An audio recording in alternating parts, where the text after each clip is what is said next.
नमस्कार, मी आहे वैष्णवी कथलकर। आपण बघत आहात सीटीव्ही न्यूज नजर प्रत्येक बातमीवर। हिंदी आणि मराठी भाषेत बातम्या प्रसारित करणारे जिल्ह्यातील एकमेव channel, sponsored by Sukhkarta associates. आणि आता पाहूयात गेल्या 24 तासातील बातम्या पटापट। चंद्रपूर जिल्ह्यात गुन्हेगारीचे प्रमाण वाढत असताना शिवसेना उद्धव बाळासाहेब ठाकरे पक्षाच्या युवा सेना जिल्हा प्रमुख आणि शहर प्रमुखाला अटक करून त्यांच्याकडून 40 जिवंत कारतूस आणि एक अग्निशस्त्र जप्त केले। या प्रकरणात रामनगर पोलीस ठाणे पोलीस निरीक्षक सुनील गाडे यांनी प्रमुख भूमिका बजावली आणि या प्रकरणात मोठे मासे गळायला लागण्याची शक्यता असताना त्यांची बदली करण्यात आल्याने यामागे काहीतरी काळेबेरे असल्याचा संशय व्यक्त करण्यात येत आहे। महाराष्ट्र नवनिर्माण सेनेचे नेते राज ठाकरे यांनी महाराष्ट्रात नोकरीसाठी आरक्षणाची गरजच काय आहे असा प्रश्न उचलल्यानंतर वंचित बहुजन आघाडीचे प्रकाश आंबेडकर यांनी राज ठाकरे यांच्यावर ताडा लावला।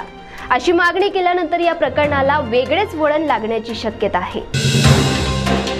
देशभरातील कोट्यवधी बालकांना अंगणवाड्यांमधून मिळणाऱ्या पोषण आहाराच्या खर्चात गेल्या 8 वर्षात वाढ करण्यात आलेली नाही। तसेच अंगणवाडी सेविकांच्या मानधनातही गेल्या 6 वर्षात वाढ झालेली नसल्याने जिल्ह्यात केंद्रीय अर्थसंकल्पाची होळी करण्याचा निर्णय अखिल भारतीय अंगणवाडी सेविकांच्या संघटनेने घेतला आहे।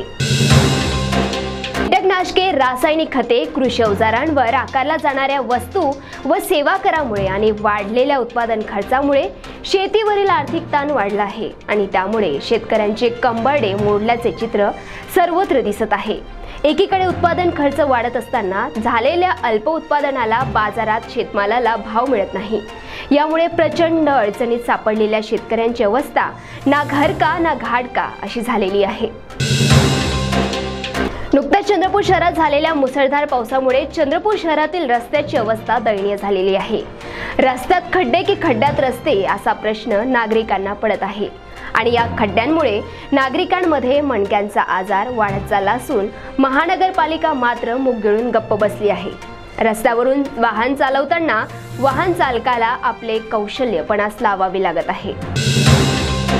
मुख्यमंत्री माझी लाडकी बहीण योजनेअंतर्गत चंद्रपूर जिल्ह्यात आतापर्यंत 2,83,719 अर्ज प्राप्त झाले असून यापैकी 23,718 अर्ज नामंजूर करण्यात आले आहे। मात्र नामंजूर झालेल्या अर्जामधील त्रुट्या पूर्ण करून तेही अर्ज मंजूर करण्याचे आदेश पालकमंत्री सुधीर मुनगंटीवार यांनी दिले आहे। वरोरा येथील हिरालाल लोहिया महाविद्यालयातील विद्यार्थी घेऊन जाणारी व्हॅन बोर्डाजवळ पलटल्याने या व्हॅनमधील 6 विद्यार्थी जखमी झाले। सोमवारी दुपारी ही घटना घडली असून अपघात झाल्यानंतर वाहन चालक वाहन सोडून फरार झाला। जखमींमध्ये 4 विद्यार्थिनी तर 2 विद्यार्थ्यांचा समावेश आहे। राज्यात आणि देशात प्लास्टिक बंदी असतानाही अनेक ठिकाणी प्लास्टिकचा सर्रास वापर होताना दिसत आहे आणि यामुळे प्लास्टिक विस्तृत अन्न खाऊन अनेक जनावरं मृत्युमुखी पडत असल्याचे चित्र सध्या समोर येत आहे। त्यामुळे शासन आणि प्रशासन प्लास्टिक निर्बंधाच्या बाबतीत खरंच गंभीर आहे का असा प्रश्न पडला आहे। मारेगाव तालुक्यात एक युवक आणि युवतीचे सूत 2022 मध्ये जुळले। त्यानंतर त्या युवकाने त्या युवतीस लग्नाचे आमिष देऊन तिच्यासोबत शरीर संबंध ठेवले। त्यानंतर तिला गर्भधारणा झाली। हे कळताच त्या युवकाने तो मी नव्हेच अशी भूमिका घेतली। त्यानंतर त्या गर्भवती युवतीने पोलीस स्टेशन गाठले आणि रवी महादेव मेश्राम याच्या विरुद्ध तक्रार नोंदवली। तर या होत्या चपटापट बातम्या। लवकरच भेटूया पुन्हा काही नव्या बातम्यांसह। तोपर्यंत अशाच बातम्यांचे अपडेट घेण्यासाठी बघत रहा विदर्भातील अग्रणी सीटीव्ही न्यूज, नजर प्रत्येक बातमीवर। नमस्कार।